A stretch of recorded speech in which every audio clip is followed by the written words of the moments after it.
house out Full house out there. It's real nice to see. That- They're all game time decisions, so. Get out of the I haven't, like I said, Forever I just got, you say that. as you know, I got off the ice, and once they tell me, I'll talk to the trainers later today and see how they feel. How much are you weighing now, wanting to get them a couple games before the playoffs, but also wanting to make sure that they're 100%?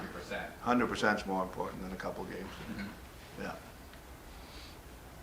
And then, obviously we're looking at who's on which line and all that kind of stuff.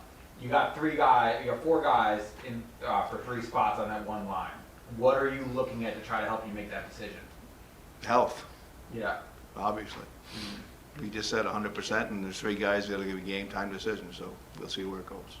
But you're looking ahead. Do you have any I'm not variables? looking ahead, I'm looking at tomorrow night. They all did a good job today, but I don't know if they're cleared to play. Yeah. Is there an overall message with 1 week to go to this team, to your guys? You gotta finish, keep finishing, keep playing well. We played pretty good hockey again. Like there was some, I guess you guys would call them meaningless games against teams that are in the playoffs, but we still played well in those games. And just worry about our game, focus on our game. Keep playing our game, doing the right things, and and that's what we've done for the most part, which is really, you're happy as a coach when you see your team play like that. There hasn't been any big breakdowns or, we played 2 periods of garbage hockey. We played pretty solid hockey the last number of games.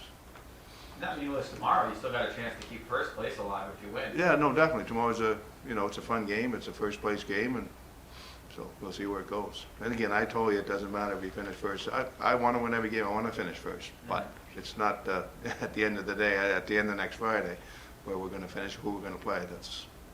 That's the important thing, and keep playing well, because it doesn't matter who you play. There's 8 great teams in that conference. So. You're looking for anything on that third D pair, whether you're going to rotate Braun and Nemeth and Schneider around just to see, or do you have an idea of what you think looks best going forward? We have an idea, but it's close.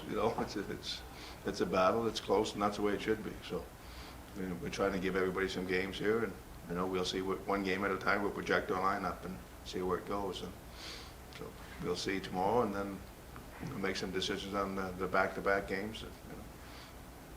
What goes into that decision on the margins with that third Sorry? pair? What goes into that decision on the third pair when it's that close to 3 guys? Well, who you think you're going to win with? But it's a lot of coaches sitting down every day and discussing it. Like I said, it's not easy, but you can only play 6. Well, I guess you can play 7. I've done that in the past, but we're not going to it. That's not the plan. So. It's almost, the more guys you get back is a good problem to have, but it forces It's a great these problem to decisions. have. Yeah. It's a great problem to have, going into the playoffs with hopefully a healthy team. So it's getting closer. With Vetrano, what did you know about him when he came in here, and what have you learned about him?